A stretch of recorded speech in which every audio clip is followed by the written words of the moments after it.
Graça e paz, irmãos, nós estamos aqui hoje para podermos meditar um pouco mais da Palavra de Deus, mais uma porção das Escrituras.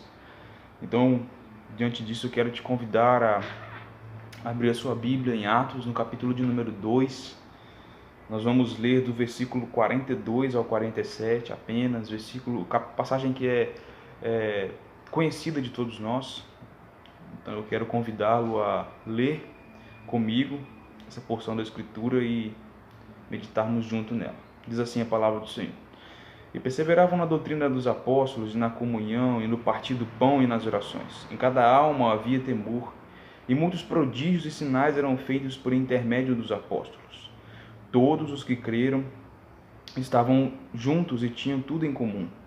Vendiam suas propriedades e bens, distribuindo o produto entre todos à medida que alguém tinha necessidade. Diariamente perseveraram unânime no templo, partiram pão de casa em casa e tomavam as suas refeições com alegria e singeleza de coração, louvando a Deus e cantando com a simpatia de todo o povo. Enquanto isso, acrescentava-lhes o Senhor dia a dia os que iam sendo salvos. Que o Senhor então ilumine a nossa mente para que possamos entender a palavra dele para a glória dele mesmo, para a edificação do seu povo. Amém. Irmãos, nós vivemos em um período onde a igreja tem crescido bastante. Estima-se que, pelo menos no Brasil, o número de evangélicos subiu para cerca de 22,2% da população, de acordo com o índice de 2017 do IBGE. Então, isso já vem há alguns anos atrás, cerca de 3 anos foi esse último índice que saiu, e provavelmente a igreja tem crescido mais de lá para cá. Então as igrejas, infelizmente, elas usam alguns métodos para atrair as pessoas. E esses métodos muitas vezes não condizem com as Escrituras. Existem sim aqueles remanescentes fiéis que pregam a palavra de Deus e que com a pregação fiel do Evangelho nós temos as verdadeiras conversões. Contudo, também há essas pessoas que manipulam o Evangelho e também que trazem outros meios de, entre aspas, conversões, se é que de fato são conversões. Então, diante disso, nós vamos ver hoje quais são as marcas ou quais são as características de uma verdadeira conversão, de acordo com Lucas, o escritor de Atos, no livro de Atos.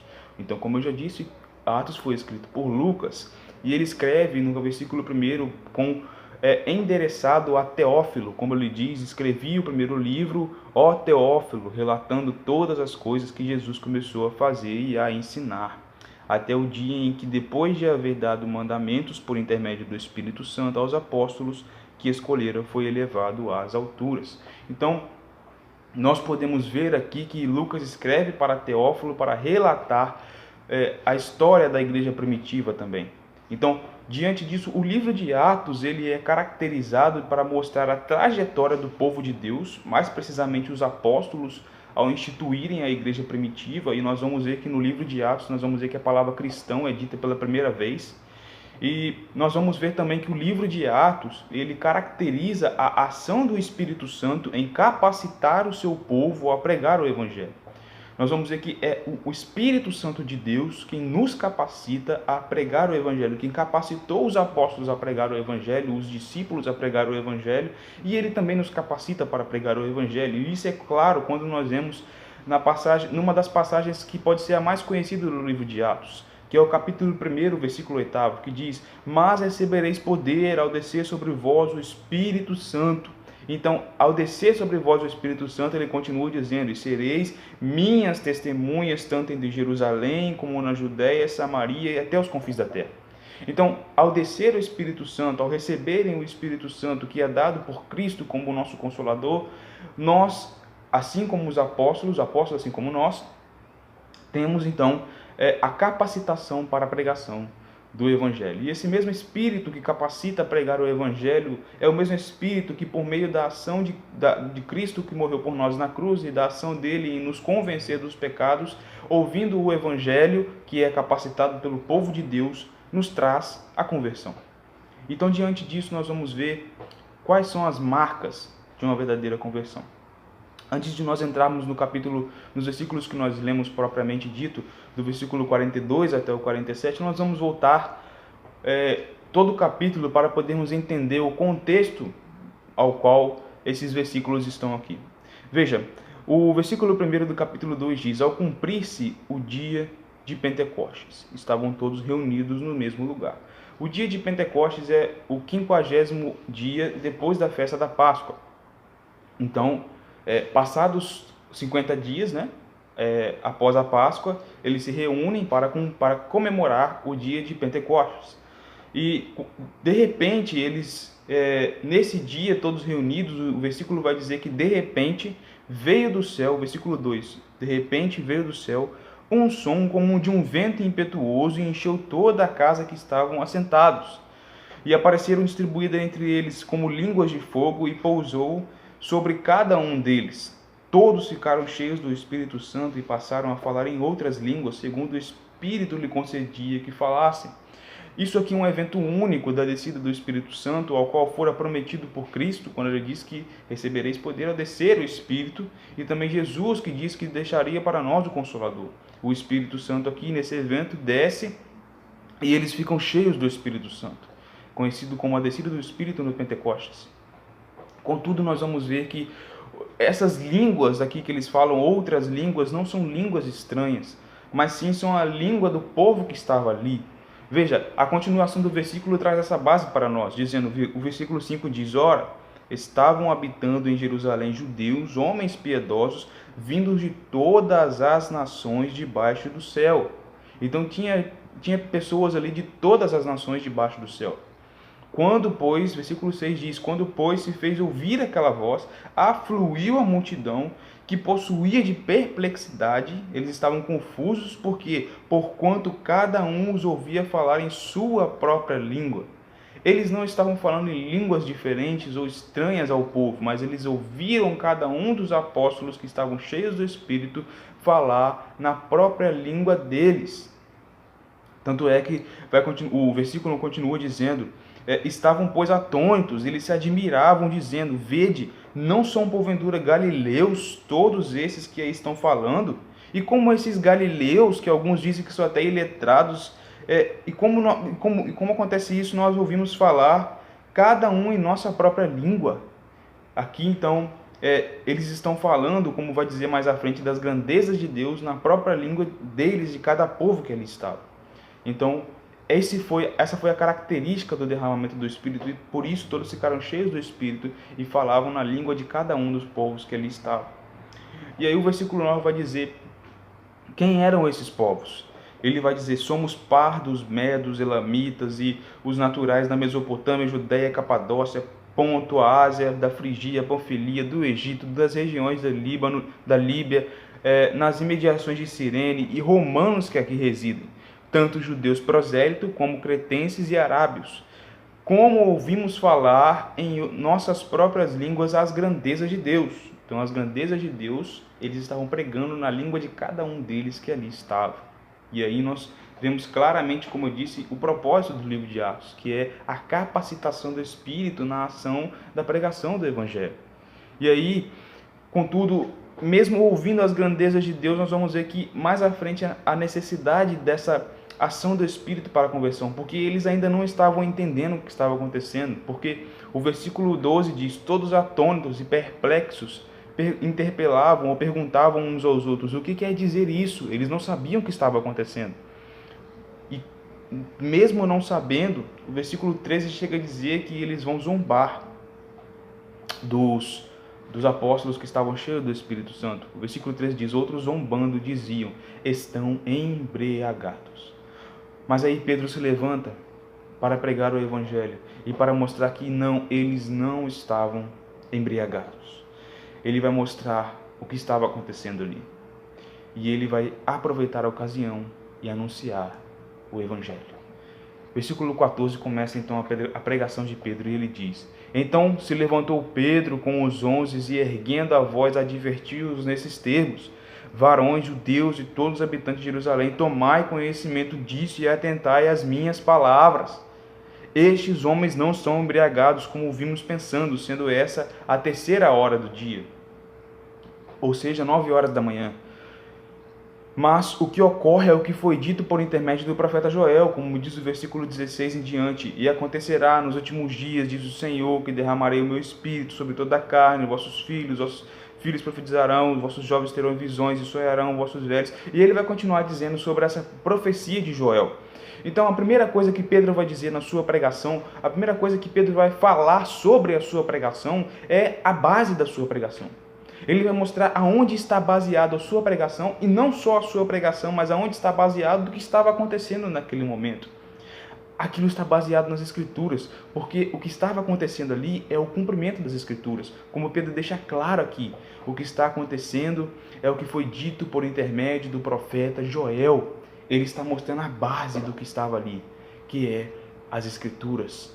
E ele ainda diz mais, mostrando a base, depois de mostrar aonde está fundamentado a sua pregação, que ele já iniciou aqui, ele vai mostrar aonde também está fundamentado, em quem está fundamentada essa pregação. Ele mostra que está fundamentado nas Escrituras, ele vai mostrar também que também está fundamentado em Cristo, está baseado em Cristo.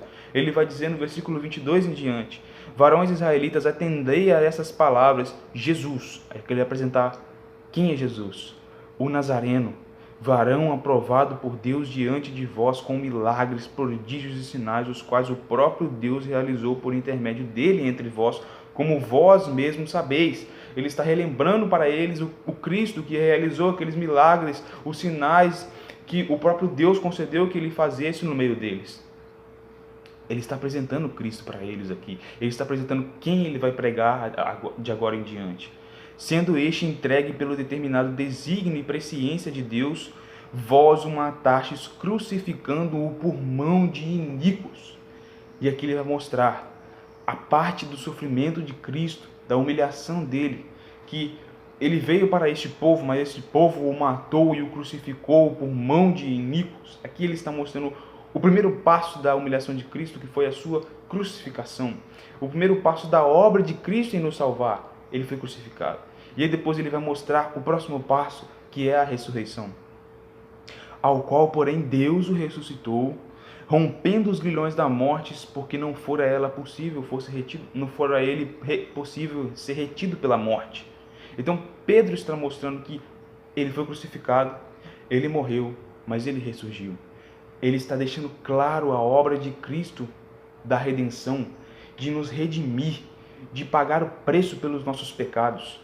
Ele está apresentando Cristo, depois de ele mostrar o Antigo Testamento como uma base, ele também está mostrando Jesus, que é aquele a quem ele prega. Ele está pregando a obra de Cristo que salva o pecador, a obra de Cristo que é suficiente para salvar o povo dos seus pecados, os eleitos dos seus pecados.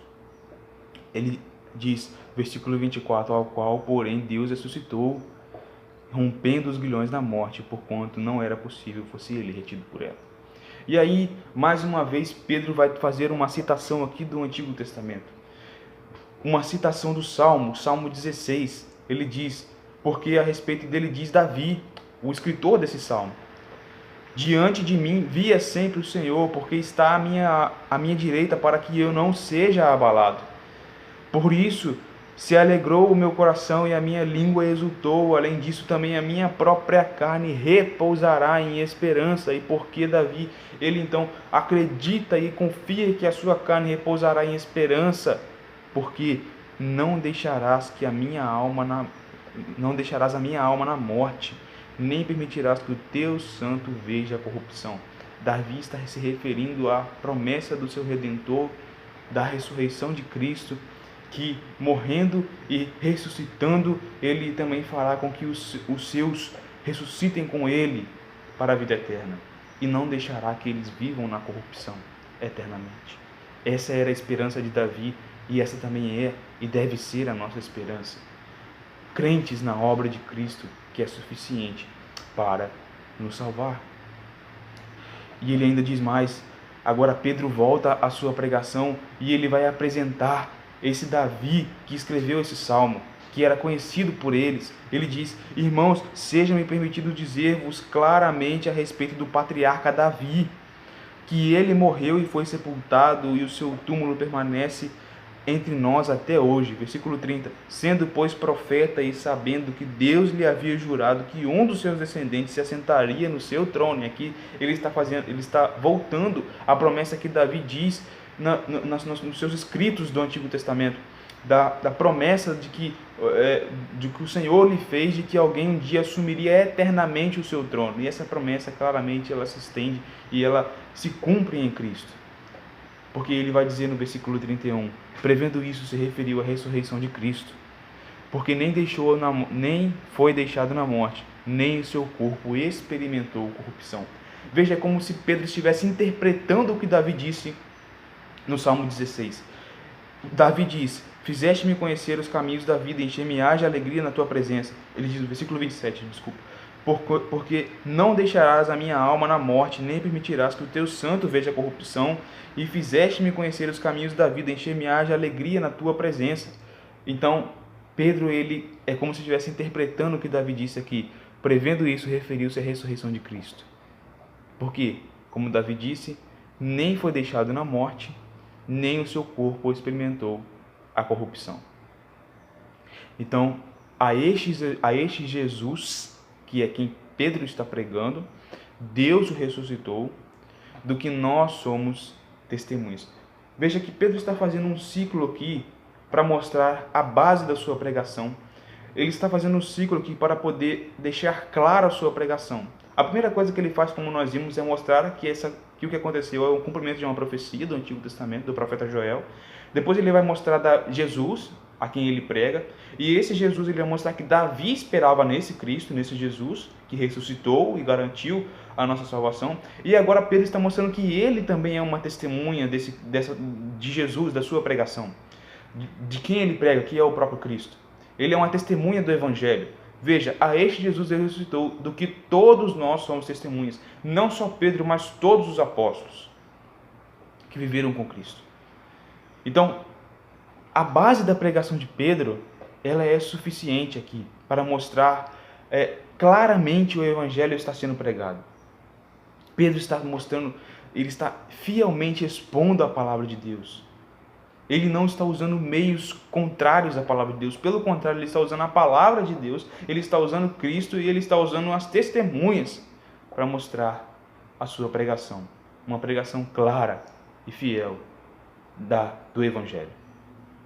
A este Jesus, Deus ressuscitou, do que nós somos testemunhas.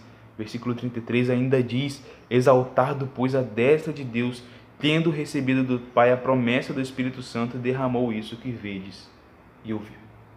Então tudo que eles estavam vendo e ouvindo do derramamento do Espírito foi o próprio Cristo que mandou, como Pedro diz aqui. Por quê? Porque nós sabemos que ele, lá em João, vai dizer que ele vai deixar o Consolador, e nós sabemos aqui também, como nós vimos no versículo 8 do capítulo 1, recebereis poder ao descer sobre vós o Espírito, e sereis minhas testemunhas. Então, é claro ver que Cristo é quem mandou o Espírito, que encheu o povo naquele momento, como Pedro deixa claro e mostra para nós. E isso nos mostra ainda mais quão suficiente é a obra da redenção, que é feita por Cristo. Exaltado, pois, a destra de Deus, tendo recebido a promessa do Pai, do Espírito, derramou isso que vedes e ouvis. E aí, mais uma vez, ele vai falar no versículo 34 de Davi. Porque Davi não subiu aos céus, mas ele mesmo declara, disse o Senhor ao meu Senhor, assenta-te à minha direita, até que eu ponha os teus inimigos por estrado dos teus pés. Esteja absolutamente certa, pois toda a casa de Israel, de que este Jesus que vós crucificastes, Deus o fez Senhor e Cristo. Nós estamos vendo aqui a exaltação de Cristo. Exaltado com seus inimigos que foram colocados por estrados dos seus pés. Esse Jesus, Deus o fez eternamente Senhor e Cristo, e por isso toda língua confessará que Ele é o Senhor e todo joelho se dobrará, como diz em Filipenses 2:11, e também como nós podemos ver que a promessa do Apocalipse, que todos irão se render ao Cordeiro de Deus, que reinará para sempre e que irá vir buscar a sua igreja. E é diante dessa promessa gloriosa do Evangelho que nós temos a certeza de que um dia, porque Deus o fez Senhor e Cristo, nós estaremos eternamente com o Senhor e Cristo, o nosso Deus. louvando e vivendo para a glória dele. Então Pedro aqui pregou claramente e fielmente o Evangelho. Então o povo que lá estava ouvindo isso, ouvindo verdadeiramente o Evangelho, qual foi a reação deles? Nós vamos ver que o versículo 37 nos diz qual foi essa reação. Ouvindo eles essas coisas, compungiu-se-lhe o coração e perguntaram a Pedro e aos demais apóstolos: o que faremos, irmãos? Diante de todas essas verdades gloriosas, diante do Evangelho e a ação do Espírito aqui, eles agora perguntam aos apóstolos: o que faremos, irmãos? E Pedro vai dizer: respondeu-lhes Pedro: arrependei-vos e cada um de vós seja batizado em nome de Jesus Cristo para a remissão dos vossos pecados, e recebereis o dom do Espírito Santo.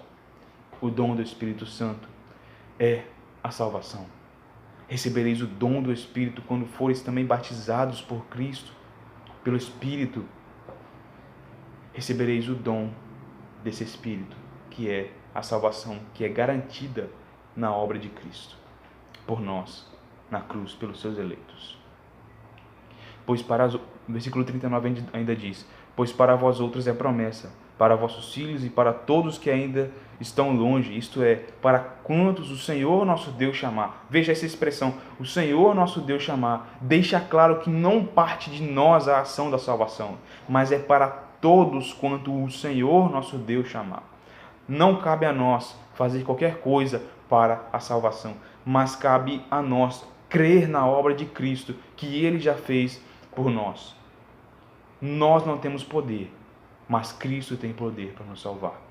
Porque o nosso Deus nos chama, e Ele nos chama porque Cristo nos salvou. A sua obra gloriosa na cruz. Claro para nós o Evangelho aqui. Está claro para nós ver a ação de Deus em chamar o seu povo ao arrependimento. E com isso, e com muitas outras palavras, o versículo 40 ainda diz: com muitas outras palavras, deu testemunho e exortava-o, dizendo: salvai dessa geração perversa, salvai dessa geração, voltem-se a Cristo, deixem a perversidade, salvai dessa geração perversa. E aí, depois disso, do Evangelho ser pregado fielmente, depois da ação do dom do Espírito, que é a salvação, que o povo então recebeu ali, nós vamos ver o que aconteceu. O versículo 42, ele mostra claramente para nós. Então, os que lhe aceitaram a palavra foram batizados, havendo um acréscimo naquele dia de quase 3.000 pessoas. Meus irmãos, a ação do Evangelho, quando é pregado fielmente, ela é suficiente. E o Espírito atua, ele capacita os seus na pregação do Evangelho. E aí há verdadeira conversão. E diante dessa verdadeira conversão, então, nós vamos ver quais são as marcas dessa verdadeira conversão nos versículos que nós lemos no começo. O versículo 42 diz, e vai mostrar para nós, a verdadeira conversão é permanecer na palavra de Deus. Versículo 42. E perseveravam na doutrina dos apóstolos, e na comunhão, e no partir do pão, e nas orações. Permanecem na palavra de Deus, na comunhão, no partir do pão aqui. Veja que quando alguém é verdadeiramente convertido, quando há verdadeira conversão, nós permanecemos firmes na palavra de Deus, nas Escrituras, a qual nós dependemos delas. O cristão que é cristão verdadeiro, ele permanece firme na doutrina dos apóstolos, nas Escrituras, no Evangelho que ele ouviu, que ele aprendeu, que ele recebeu do Espírito Santo, e ele tem que permanecer firme, porque nós, como cristãos verdadeiros, temos que fazer como Davi diz no Salmo 1, ter o nosso prazer na lei do Senhor dia e noite. Nós precisamos estar firmes na palavra de Deus. E perseveravam na doutrina dos apóstolos. A doutrina dos apóstolos é as Escrituras, é o Evangelho que os apóstolos pregavam, o Evangelho de Cristo, o qual eles receberam do próprio Cristo. E perseveravam na comunhão, no partir do pão e nas orações. Tudo como deve ser, tudo isso caracterização. E nós vamos ver também que, além de permanecer na palavra de Deus, eles permaneciam na comunhão uns com os outros. O versículo 44 em diante vai dizer: todos os que creram estavam juntos e tinham tudo em comum. Um produto entre todos à medida que alguém tinha necessidade. Diariamente perseveravam unânimes no templo, partiam pão de casa em casa e tomavam suas refeições com alegria e singeleza de coração, louvando a Deus e cantando com a simpatia e contando com a simpatia de todo o povo. Enquanto isso, acrescentava-lhes o Senhor dia a dia os que iam sendo salvos. A comunhão aqui também é a marca de uma verdadeira conversão para o cristão. Nós devemos ajudar uns aos outros. Nós devemos viver em comunhão. E nós também temos que estar em comunhão no templo para louvar o Senhor. Não só no templo físico em si, mas como igreja em comunhão, louvando e cultuando ao Senhor. O verdadeiro culto é quando nós estamos em comunhão uns com os outros, louvando e engrandecendo ao Senhor. Infelizmente, nesses tempos nós estamos impossibilitados de, em comunhão, estarmos juntos louvando ao Senhor. Por isso é necessário também que haja mais cultos familiares, em comunhão uns com os outros, louvando a Deus. E nós temos que orar também para que o Senhor restaure a nossa comunhão, para cultuarmos ao Senhor. E em espírito e em verdade, como diz João 4. Que o Senhor, meus irmãos, nos leve a verdadeiramente colocar em prática a nossa conversão, mostrar que nós somos verdadeiros convertidos, não, como eu disse no começo, com falsos meios fora do Evangelho. Nós não podemos usar outros meios suficientes, por isso que nós não precisamos de qualquer recurso extra, só do Evangelho para a nossa igreja, para a igreja de Cristo. Com isso nós tiramos algumas lições para nós. Primeiro, nós precisamos estar firmes na palavra de Deus. Nós precisamos todos os dias nos revestir das Escrituras. Nós precisamos todos os dias estar firmes na promessa de Deus que está na sua palavra. Meus irmãos, o cristão verdadeiro, que não tem prazer em estar de noite, que não tem prazer em ao menos ler a palavra de Deus e crer que ela é suficiente para a sua vida, e eu te desafio a tirar um tempo para ler a palavra de Deus, revestir a sua mente, o seu coração da palavra de Deus, que é o que nós precisamos como cristãos. E também nós precisamos da comunhão uns com os outros. Nunca deixe de orar pelo próximo, pelo seu irmão, de ajudar de alguma maneira, de estar em comunhão com ele, porque isso também é marca de uma conversão verdadeira, como nós vimos no livro de Atos. Nós, nesses momentos difíceis, temos que chorar, temos que orar ao Senhor e clamar para o retorno da nossa comunhão. A igreja tem que clamar a Deus para que a igreja possa voltar a cultuá-lo em comunhão uns com os outros.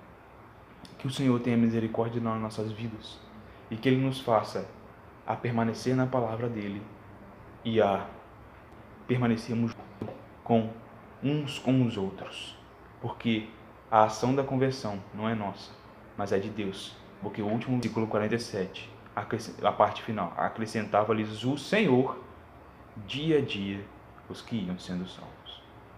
Que nós possamos orar pelos nossos irmãos, para que o Senhor os mostre, os abra o coração para o Evangelho. Que o Senhor tenha misericórdia de nossas vidas, irmãos. Eu quero orar com você para concluirmos. Senhor, nós te agradecemos pela tua palavra pregada. Pedimos ao Senhor que o Senhor coloque no nosso coração e na nossa mente para o desejo de estar firme na tua palavra e em comunhão uns com os outros. E também de pregarmos verdadeiramente o Evangelho como Pedro fez, porque nós só precisamos do Evangelho para a nossa igreja. Tenha misericórdia das nossas vidas, ó Deus. Perdoe os nossos pecados. Em nome de Jesus nós te pedimos. Amém.